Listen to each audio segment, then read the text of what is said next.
welcome to another exciting episode of ZoeTv.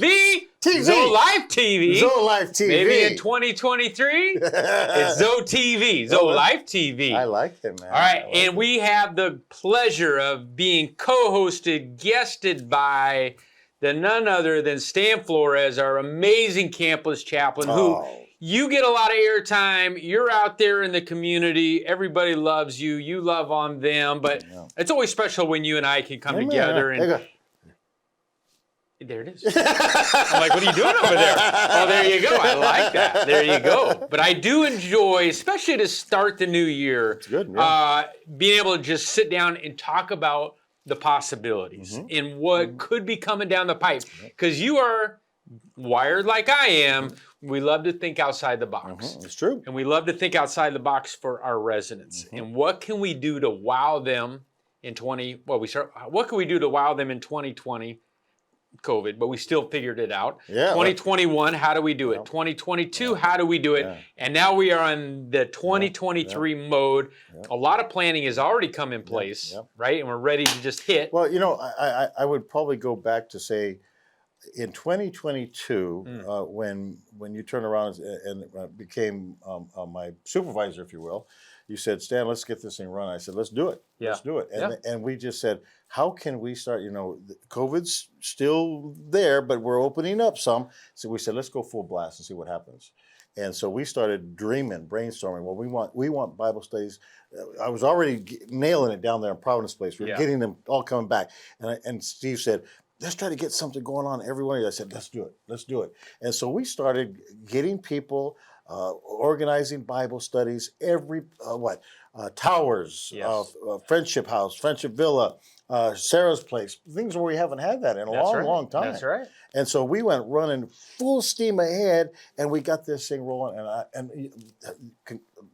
We did it, bro. Hey, we did it. I think I say this as a fellow believer with you. I think it's dangerous for the enemy when like-minded people think outside the box for the benefit and glory of the kingdom. And it's amazing to watch what happens and what obstacles get out of the way. Unbelievable.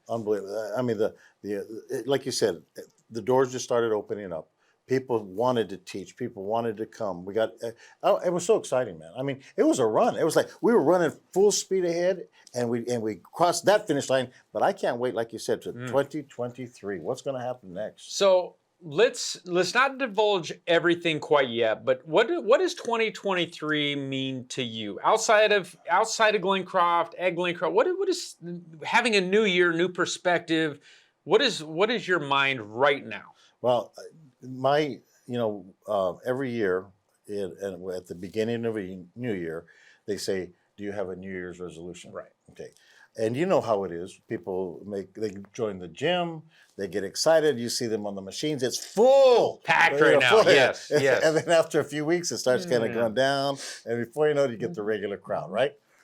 But with us who have a faith and we seek after God's will and God's direction, I turned around and what I did is I started the new year off with this. I said, Lord, you've given me an unbelievable job. I really enjoy working with the residents, working with the staff. It's just amazing. I said, but this year I want it to be brand new. I want it to be something to where when I run this race, that I'm giving it everything I got. Because my finish line is down the way, but it's coming closer every day. Sure. And I said, and when I don't want to turn around and just kind of like jog. Hey, everybody, look at the crowds. God, praise the Lord. There's a finish line. There's a finish. You want to finish as fast as possible. I want to kick it. So this year, I rededicated, and I said, Lord, I want to have a fire under me. I want to have direction from you and vision from you, and I want to see some wonderful things happen on this campus. So that was my resolution. That's very cool. Now, how about off campus? Do you have stuff that you're working on? Well, not necessarily, because my focus is still my family. Sure. And with my health issues, with my 2 children, I'm always on alert with that and stuff. But now that COVID is no longer as closing off these opportunities of gatherings like they used to be. Mhm. I want to have more time with family, extended family members. I mean, that's Arizona was where I was raised Right. and stuff, and my family members are here. My wife's all family's here, so I want to. If I'm going to do anything, I want to get back on the exercise program. Yeah. I want to get back in shape. In fact, the second resolution, you know what I have? This is a true story. This is true. We tell you the truth. It's I want to. My second resolution is to have a shirtless summer. A shirtless Now, summer. you know what that means, right? I mean, I got a visual of you right now. I think we all do. Well, Shirtless staying in the summer. That because we have a pool, Uh-huh. and and I want to go out there and without a shirt. I want to be able to walk around without a shirt. And right now, I can't do that. I'll get arrested. Okay. And my wife will say, "I'm going to lock you up." All right. So you've got from January until when is shirtless summer begin officially? well, Like, are you talking June? Oh yeah. Totally. Okay. Easily June. So not Easily. 4th of July. I mean, Not it's 4th of it's July. June. Yeah, it's June here in Arizona. Okay. Here's So June. you got some So- work to do. And so that's my family and my health. I guess that would be, Family and health. outside of Glencroft. Yes, I got you. Not bad, huh? But you're active though. I am very active. You make fun of me, but I'm trying to. When we do our miles and we did our walking challenge, you're averaging over 30. that's pretty good, huh? Yeah, But that's you said very that- high. you Like I got a little bit. Like I need Really? to audit these Are you numbers. kidding me? I'm just saying, I go- 30's a lot. I go to the gym almost every day. How do you get? So you walk on a treadmill? I walk on a treadmill. How many miles? My goal is 5, but you know what I started doing, Steve? I kind of reached the peak. Okay. And I wasn't losing any more weight. Okay. I was just walking miles. So I said, I got to do something differently. So I got to break it up. So I go about 3 miles, Okay. but then I go pump weights. So man, I'm pretty huge now, but my muscles are back. So you're That intervaling muscle this a little memory, bit. yes. Okay. So I think that as I continue to rebuild my muscles, then by the treadmill and walking, I do not take the stairs around here, and everywhere I get a chance, I walk don't on take this them. campus. I don't take the stairs. You don't take the stairs. I You don't- take the I'm elevator. Excuse me. I see that. See? I gotta work I'm the on man. you. That's a good call. I don't take the elevator. I I got take the stairs wherever I can, and walk wherever I can. And what I see is a lot of our people here on campus do the same thing. I'm I very agree. proud of them. No, Very proud. our residents who can do it absolutely gravitate They towards do. taking the stairs They because they do. know the importance of it. Yeah. I think we say it all the time. If you got to do something or you lose it, right? Absolutely. So stairs are one of those things because of where we live with multiple floors Yeah. and basements. Yeah. If you have the ability to practice it, you want to do it because heaven forbid there was an emergency. Right. You want to be one of the ones that can actively walk out. And and I think that follows in line with the new year coming up. I mean, we heard from our boss, on the vision is that he wants to use the outdoors a lot. He says, "Look, you guys have the best weather around here in Arizona," and I see that that's where a lot of your focus is right now is getting people actively walking, especially that it's not hot out, Right. and so. I think that's going to be one of our this physical pillar that that's exciting to do also, be a part of here on this campus. Yeah, a lot of things are happening. Well, I think Glencroft's lucky. We've had the luxury in the last month talking to a lot of prospective residents that have come over to Glencroft for an event, whether it is a tour and a pie giveaway or whatever it is. We've had the opportunity, and a lot of you out there have helped us by being our little models and doing drums and working out, but we want to showcase Glencroft in the best light. And these residents that are starting to trickle in and move in, there's a lot of move-ins coming in, all are amazed at our 40 acres and how we utilize them. And I think that's what truly separates us from other buildings of building straight up and down and they don't have the land. But then others that do have the land, but there's no programmatic pieces of using the land. And I think... And with what John Thorhauser said, and I can't say anything except for good stuff is coming up. Yes. Good stuff. the vision that he has and well, it's the right vision to have. We have an amazing climate for We 9 do. months of the year. And we have the actual facilities to handle doing things outdoors. You were speaking about outside people coming in and marveling at what we do. I got a call just the other day, and they said, "Where's the Bible study going to be at?" And I said, "I'm so and so." And I said, "Well, we're meeting here and here and there and there." And they go, I said, "So where do you live?" They go, "I live off campus, but I heard about what's happening, even in the spiritual stuff. I love that. They hear what's happening here on this campus, and they want to come. How good is They that? want to come. But My I mean, goodness. that's our mission in my, life my. is to feed not only our residents but those around us. Amen.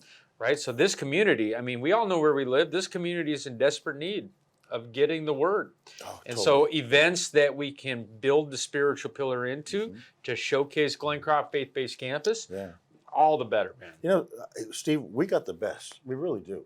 I mean, from the activities, you know, I mean, I'm marveled at our two activities leader, from Gary and his team, Ross and his team. It's, you know, we got the best stuff here on this campus. There's no reason in the world somebody should be lonely or inactive, because it's just amazing. Everything. Well, I as I walked over to the studio to film today, I actually got into a conversation with a resident I had never met, and she had moved in a year ago this weekend, New Year's last year. Wow. And she said it was the best move she ever made. She loves Glencroft. I said, well, what's the highlight of your day? And she's in assisted living, and she said, going to lunch. And I said, oh, you love the food? She goes, no, the camaraderie, the social aspect. It gets me out. It's a win-win. And I think that so many properties around the country have become so isolated in COVID, they've never got their legs back. True. Literally and figuratively. So right? True. And I think Glencroft has been so proactive, even in COVID, of we cannot lose that community feel, because that's what separates us from every other building and every other property in Arizona around the country, is this sense of community. Yeah. And we can't lose that. And I think ZoeLife and the 6 pillars just accentuate all that, because it ties your world, Ross' world, the physical. Everything is just all together. Yeah. That's what ZoeLife is all about. That's what abundant life is exactly what it means, is to live this life that God has given us here on this earth abundantly. Right. Not just getting through, not just waiting for the end. Right. No, it's to live life now. Yes, chasing it. Chasing it. Being intentional. Embracing it, man. And I think when I'm talking about my goals and our family's goals of 2023. What are they, by the way? Well, I think the word, what's funny is the word intentional came up in everything that we talked about with goals. Not just, okay, we all know we want to work out more. We want to get in shape. But how are we going to intentionally go about doing that? And not, we're all going to join the gym. Braden's in one gym. The rest of the family's in the. How are we intentionally going to use this year to be together in our little nucleus, but intentionally work on all 6 pillars of ZoeLife? Because to me, ZoeLife isn't a senior living thing. This is a person. This is a people thing, right? Absolutely. So I look at my kids, middle school, high school, like they have to be doing these 6 pillars. It's just holistic wellness, right? I never looked at it like that. I mean, this is the first time, and it's like, why didn't that light switch come on? This is something that doesn't apply just to senior adults. This applies to everybody, that abundant living. Exactly. And so to me, intentionality, big in 23 is, okay, if we're really going to hone in on these 6 pillars in the Heller house, what does that intentionally look like, right? So we've started this family Bible study that is, we are and it's hard to group all of these 18-year-olds, 15-year, they're going a million miles an hour, but being intentional about it and putting the time in. And if we have time to watch this TV show, we have time to do this, right? Physical side is easy. We're working out. We've always been an active family, but okay, social. We're a social family, but it's just, I think it's fun, and I wish our residents, and maybe they do, can maybe take that and say, okay, I've got family in Iowa. How can we hone in on these 6 pillars together? I'm doing all these Bible studies at Glencroft. Maybe I could zoom in a family member Steve, in this. You said Zoom. We had to learn a new technology. It's been there for a time, but we had to actually embrace it, learn it, and put it to work. Right. And now our residents here, a lot of them know how to do this stuff. That's right. And you're exactly right. They can take this. Yeah. No matter, I told you about my grandson. He swallowed a toy horse. I was just telling Steve. He swallowed a toy Sunday, and they had to take an emergency. So he's fine now. He's at home. So Nana and Papa called them, Zoomed them, just to see how he was doing. Did you swallow a horse? Yeah, Papa. I said, don't eat horses no more. Okay, Papa. We have that ability now to stay in communicating with people around the world. That's right. My daughter's in Japan. My other daughter's in Japan. She had a Happy New Year earlier than we did. Right. Okay, but we got to communicate. We got to see what's going on. I hope that our residents don't lose this opportunity to stay connected with family, with modern technology, because it's here. It's here. But the other thing I want to say is this, Steve. One of the things that you were talking about, the spiritual pillars, spiritual life in your family, and so you are on fire, man. I have, I've been with Steve since he's been here, and this guy is on fire for the Lord. I mean, he's growing like a weed, like a weed. He tells me about the studies he's doing. He shows me the books that he's doing. He says, have you seen that? Have you checked it? And I'm going, man, you're just growing like a weed. It's contagious, and I think when you start going down this road, and I think the hardest thing is to get going and to be intentional about reading the Bible. Totally. And it opens up everything from that. Totally. I mean, I have always been one where I get caught up. I want to read C.S. Lewis because I think it's fascinating, and this guy's so brilliant. And Kelly or whoever would say, why aren't you reading the Bible? C.S. Lewis is great, awesome, but you got to be here, man. She's awesome. She's right, though. I told my wife the same thing. I said, look, hon, it's great to read these books and Christian books, but get into the Word. Yeah. I said, for every chapter you read in a book, read 3 in the Bible. Right. Well, that's another resolution that I picked up again. It's not a resolution. It's something I've had, a discipline. But I purposely stopped it for a year, almost 2, because I didn't want it to become just a routine. I want it to be something special, like the Lord's Supper. Right. That's reading through the Bible in a year, and reading and staying in the daily devotionals first thing in the morning, if at all possible. And we're on Genesis chapter 13 today. We're on Matthew chapter 5, so I'm working it on the daily bread. And we provide those out there for you. That's it. We provide daily breads for you, devotionals for you, free of charge. Come to my office. The COF, the Community of Faith, they have it in their office. There is spiritual stuff going here all the time. And you can go in it. You got resources in place and Bible studies in place. So I want to go back real quick because amazingly this time is flying. But let's talk real quick. Spiritual pillar is what you lead. You are so active in all of the buildings, right? Yep.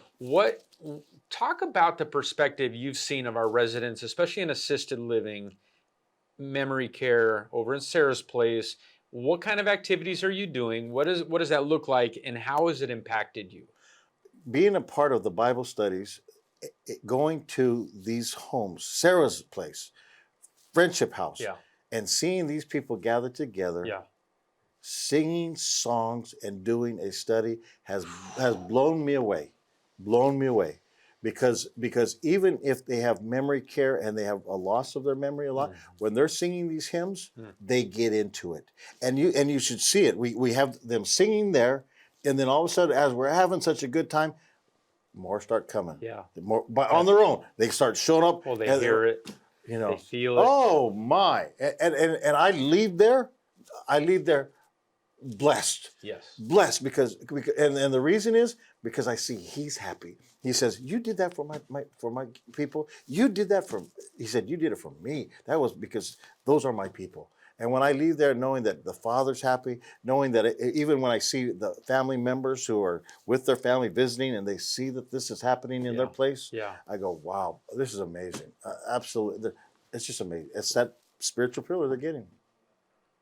I think what you just put into context is truly what the goal of ZoeLife was from the beginning. It wasn't an independent living program where they work out and they do it.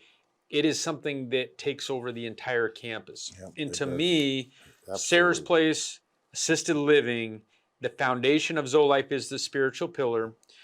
But if we can start inspiring them and getting them hope again through that pillar, then along comes the physical. Okay, now that you've got joy and you've got this feel, okay, Now let's dovetail that into a little more working out. Let's dovetail that into a little more exercise. Like it's just, but it has to start there. That's amazing.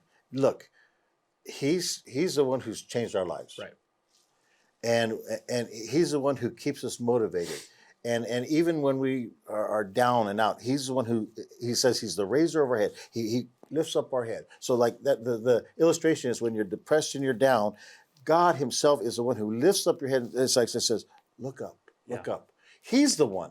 And so, you know, you're absolutely right, Steve. If we can get this thing down spiritually, he will motivate us better than any motivation can have. He will say, you got to get up. You got to do this. He'll encourage us through outward means, outward people, but he'll pick us up to get moving forward. You're absolutely right. Absolutely right. I think I'm so hopeful for 23 and what is to come when we join forces like we do and have a Gary and a Ross of believers. There's just such an amazing team in leadership that are just such strong believers who understand intuitively, like that has to be the foundation. Totally agree. And then it's dominoes after that. Oh yeah. It's just, okay, the next is emotional. Absolutely. Let's connect them emotionally to some strongholds in the past and strongholds with family, and let's break these down. And then physical. And then the social is in play because you're all together in the Bible studies and doing life. And then it's like, now it's time vocationally to give back and introduce this concept to your brother. Absolutely. And I think that's the model that is so fun to start breaking down in 23. That sounds good. I'm ready to rock. Ready to roll. Let's spend the last couple minutes. Let's talk about neuropathy, because you've been so heavy in the neuropathy beta 1 and beta 2 group. January this week starts our real to the campus look at the neuropathy program. We introduced the Bible study aspect to neuropathy, which a lot of our people and a lot of the Midwestern and the doctors over there that are understanding what our data is showing and are like, you guys are really doing some creative stuff. I needed them to understand the Bible study had to be in that. I didn't want any data to come out of Glencroft without a Bible study component to it. So even though it's feet and it's nerves and it's physical and it's diet and it's sugar and it's exercise, it's spiritual. Well, you know, Steve, that was such a joy to teach these classes. Again, we laugh, we cry. You don't know how many times people after the study would come up to me and said, how did you know I needed to hear that? I said, I didn't know. He knew. Right. He knew. You're a vehicle. You know, and to see them, you know, show up and grow. I just, you're right. It's all about Zoe life. Yeah. All about Zoe living. Well, the neuropathy program for January we're sold out. Our slots are maxed, which is an amazing thing. And it's a sad thing because neuropathy is relevant and it is what it is. But I am excited because we've been brainstorming of different styles to approach this group, because it's some of beta 1 and 2 coming back into the fold and we want it to be fresh. And I think what we're using again with technology and bringing in resources that we use in the university room and show, but then having somebody of your expertise to be able to break it down further and have real dialogue in real time. I just think the sky's the limit with what's out there with technology. Absolutely. And then having someone like you be able to explain it and answer questions, because I think when you talk about a book of Revelation, you're saying this is really heavy stuff. Heavy stuff. And so when you did your lectures of explaining the end times, it resonates because people, no question's a dumb question when it comes to Revelation. Like, it's very hard to understand. And I think having somebody in the room with you to walk you through it, it's just amazing. Well, I'm excited. I'm excited. All right, we got 1 minute left. What do you want to end us with? Give me some Stan wisdom. I would say this: no matter however your year was last year, whatever you did not accomplish, what failures you may have encountered, it's not over. It's absolutely not. You have a new beginning. This is brand new. The Lord says, the Bible says that His grace, His mercies are fresh every day, every day. Well, we have a brand new year to get started and say, look, forgetting what lies behind, forgetting the bad things that were behind us, and pressing forward to the upward call that Christ has before us. Mm. So you have an opportunity this brand new year to have a fresh start, and we encourage you, get involved. Get involved. Yeah. You can't go wrong. Yeah, I would echo that with the sentiment of you don't need to do everything to be involved. Sometimes Glencroft and Zoe Life and everything we do can be overwhelming. I think reaching out and participating in one Bible study or participating in the university lectures that are coming back online for the spring semester, that's such a great way to get your feet wet and start venturing out. So for new residents that might feel overwhelmed, all you have to do is reach out to our team, administration, resident services. Anybody can steer you in the right direction, but just take that first bite. Yeah, you got to walk before you run. That's all we ask. You got to walk before you run, but then you'll reach that finish line. Oh, and on that, what a great episode, All buddy. right, man. All right. 2023, you guys, going to be an exciting year.